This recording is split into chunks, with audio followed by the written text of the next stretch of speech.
So the reason I'm walking farther out right now is I'm not going to be here long enough to get a good inspection report for when it's really high tide.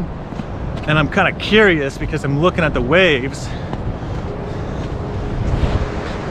over here,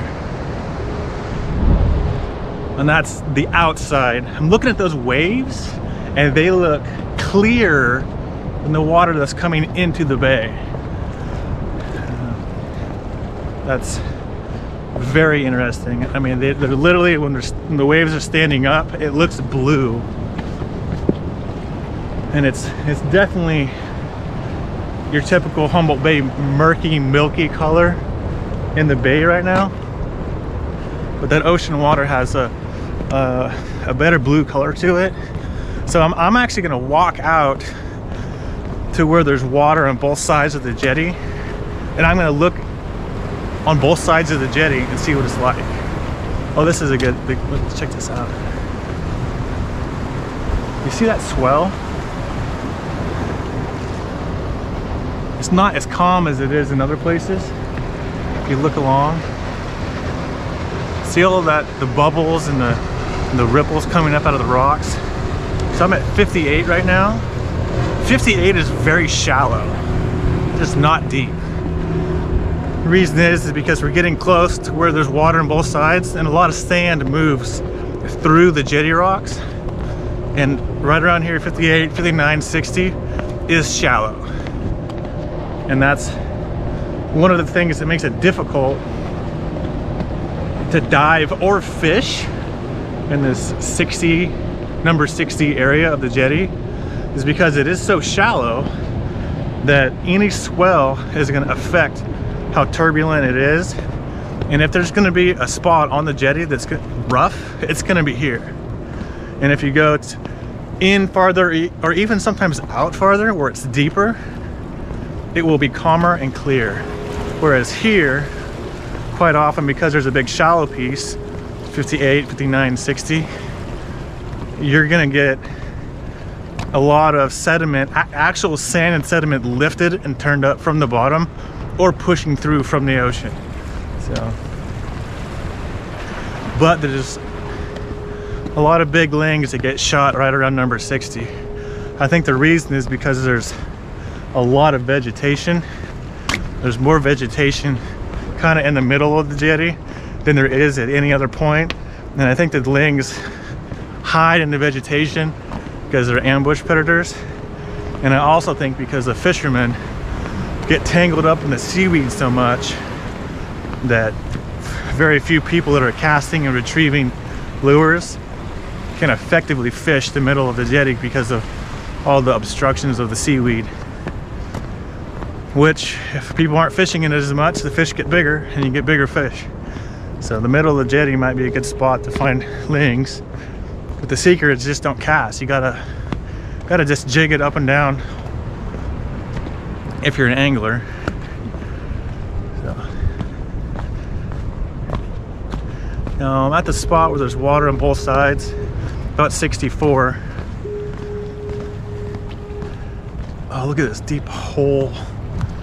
Look at this spot. Look how calm that is. It's calm, but it's murky.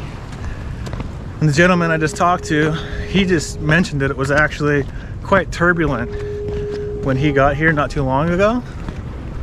It's probably because it was a tide shift where it went from slack to incoming. And I'm guessing that created some sort of a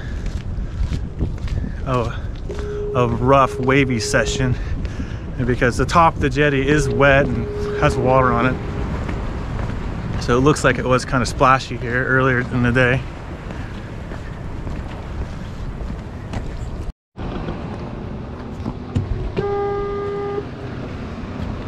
So this is right before the Dolos. The visibility is not good enough to even attempt to come out here and dive right now. And if you look, there's that boil in the water right there. that boil, that is actually enough turbulence to ruin diving at this location. It's literally not worth it. Now let's go see what it's like on the other side.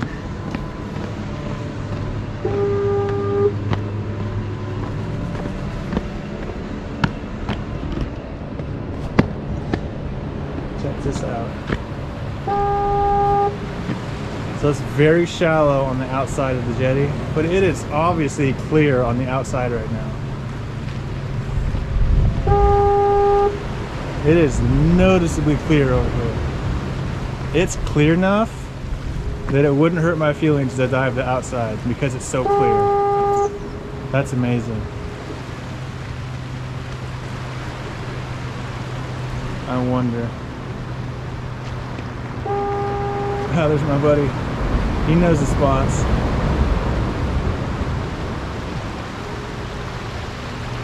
It's difficult though to get in here when it's not this rough. Because if I were to dive here and go past that turbulence, then I'm with the sharks. Whereas typically when you dive this location, you have to stay where it's shallow enough the sharks aren't going to be bumping you all the time. Which I would have to dive this when the tide is higher, so I could stay up in the rocks better. So I just walked to the Dolos. The ocean side is super clear. Well, it's not super clear, it's clear than the inside. And it's really, really good. It's fishable. It's actually diveable. I could dive it. But it's clear enough that I'm actually excited about how cool it looks on the ocean side. Probably won't dive it, but I did see one of my friends, some of the regular fishermen out here, and he mentioned something that is a big topic, and that's fishermen and people spearing. So anglers and Spearos, when they butt heads and how that happens. And so I did write an article about this a long time ago, but it's what's really important for your community and politics and all that stuff is to come to an understanding of what it is to be spearfishing in a place where there are people fishing. That's how you share the resource and how you share the public lands. So what happened with my buddy is a couple divers swam by, and instead of pulling in their float lines and avoiding his line, because he had a bait set up where you put a weight on, put your bait on, then you cast out and let it sit. And with the currents and all the things with the bay, it's some effort to get a good bait out, and to reel that in and let somebody come by isn't always easy for a fisherman to do. So if you're spearfishing, you look at the person fishing, you should be able to talk to them. If you have a float line, pull that in so you don't have a bunch of line out, because spear fishermen, with your float line and float in the water, that could move in the current and tangle up somebody's line, and the fishermen are very concerned about that because they don't want to cause a problem, and usually they get freaked out because they're afraid they're going to hurt you with their line, because at any moment if they hook a fish, their line can be going anywhere out of their control, could potentially tangle you up or tangle your gear up, which is not good for you or the fisherman. The fisherman could lose the fish, or you could just die.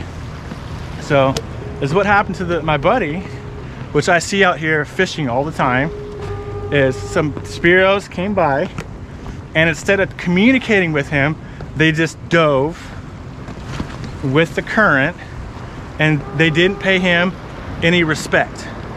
So because he had his bait out, not a lure that he was casting back and forth, but he had his bait out, he wasn't in a position to reel in and get his line out of the water and let the spear fisherman pass.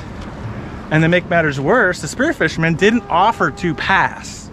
Usually when I'm diving and I see somebody fishing or a group of people fishing, I get my float line in close to me, I bundle it up, and I get eye contact, and I talk to him, and I wave at him, and I say, hey, do you want me to swim around your line, or do you want me to swim in close to the rocks? You know, communicate, no big deal. Well, these guys didn't communicate, and actually were diving next to him and in front of him, which is dangerous and disrespectful. And so there was an altercation and feelings were hurt, I'm sure. My point is that it was unnecessary, because out here, and we're very lucky in this location in Humboldt Bay, we have hundreds and hundreds of yards in every direction of habitat, and there isn't one single spot that's really better than anywhere else. So there is no need for people to fish on top of each other. It's just not, it's literally not necessary. But is what you can do is, if you're a fisherman and you want to avoid getting confrontation, you avoid the other fishermen, so you all have enough space to cast and fish and fight fish. If you're a Spearo, which is diving with the current and with the tide, you avoid fishermen, or you communicate to them and you move around them or swim underneath their lines, whatever they want you to do, or whatever you come to agree with them about. So it's really important to keep the other people in mind when you're out doing these things.